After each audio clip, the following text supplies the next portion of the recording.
Hi, welcome to MIM. My name is David Wegehaupt. I'm Associate Curator of USA, Canada, and Europe.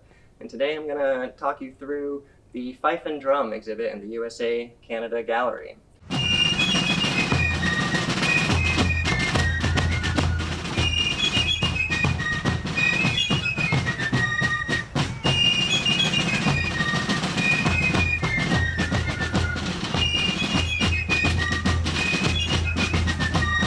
Fife and drum music originates out of military traditions. In the 16th century, they began being used in European militaries, and they were used as for signaling in battle primarily. The fife and the drums can cut through a lot of the noise of the battlefield. At the time, military strategy was based in large part around moving of formations, and so the fife and the drum would help signal this. They also would be used to show the passing of the time of day. So a certain fife call is for assembling or for waking up, etc. These traditions also came to the United States along with the colonies, and at the time of the Revolutionary War, both the British and American troops would have had fife and drum ensembles with each company. When companies would join together, the fifes and drums would march at the front of the parade, playing marching tunes and also patriotic songs. So let's look a little closer at the fifes just to see a little bit of what they are. Fifes are side-blown flutes with 5, 6, 7, sometimes up to 10 and 11 finger holes, but the traditional is 6 finger holes, so it's a diatonic instrument. It doesn't have keys for chromatic notes. However, you can use little half fingerings in order to get chromatics. But these are piercingly loud instruments. If you have heard a piccolo before, they're known to be somewhat louder than piccolos, so you can imagine how that sound really carries across a field. It's been said you can hear them for miles even.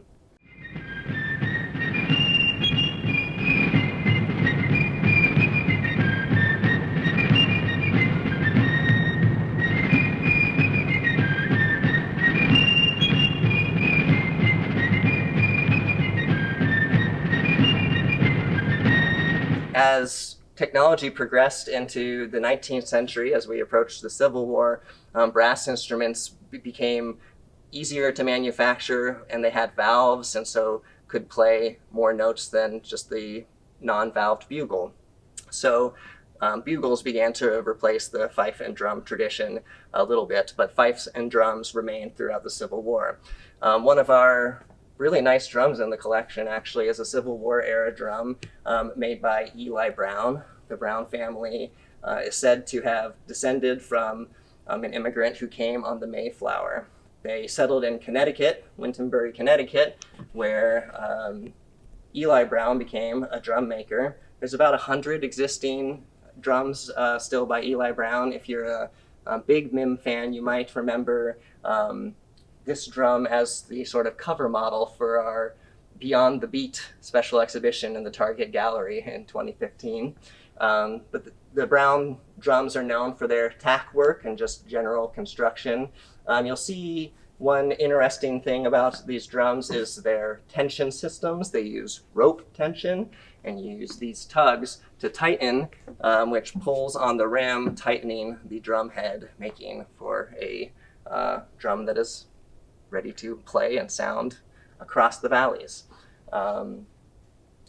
So the Civil War occurs, and these drums are used in both drum and bugle corps and also fife and drum ensembles. The war ends, and African Americans suddenly have a little more ability to express themselves musically, freedom that they did not have before, and they began to use some of the instruments, including fifes and drums, that were around to create some new takes on fife and drum music. So fife and drum blues begins to emerge in northern Mississippi. It's given that name after it was first documented in the 1940s by Alan Lomax, but it started after the Civil War. Musicians using the drums and fifes to play music rather than the military music of the military version of fife and drum ensembles. This might use spirituals and ragtime and minstrel songs and inspiration from the Irish penny whistle, syncopation, and it and also some of the military and marching influence to create a new type of music. It's got a constant drum beat, it has a sort of march vibe, but it's also dancier, and it's used often at picnics and public gatherings for fun.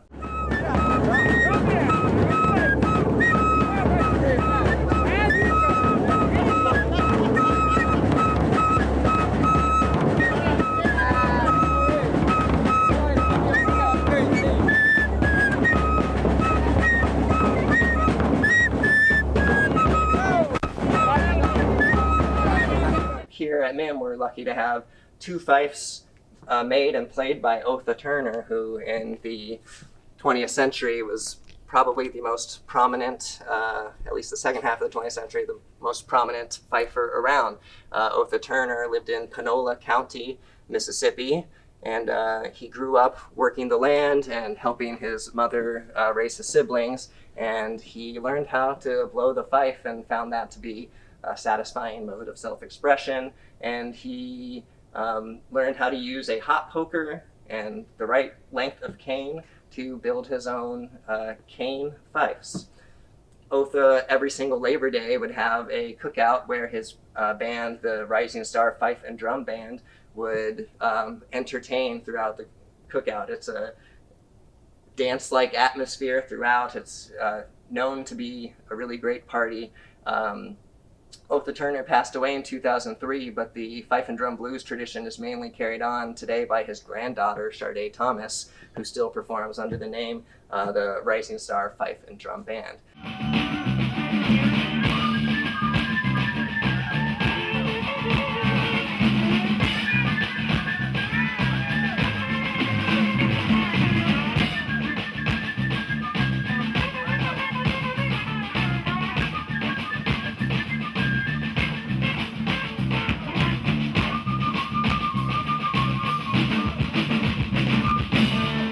So it's really interesting to see how traditions evolve from a military background into a blues background. If you go over to the Portugal exhibit in Europe, you'll see a whole other version of fife and drum music that became a folk tradition in Lavacojos, Portugal, the Grupo de Bombos.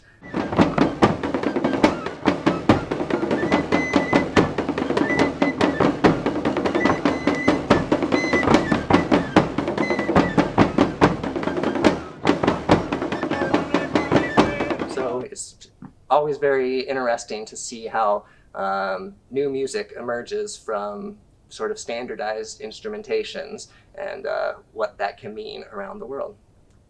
Thanks for listening. Have a great day.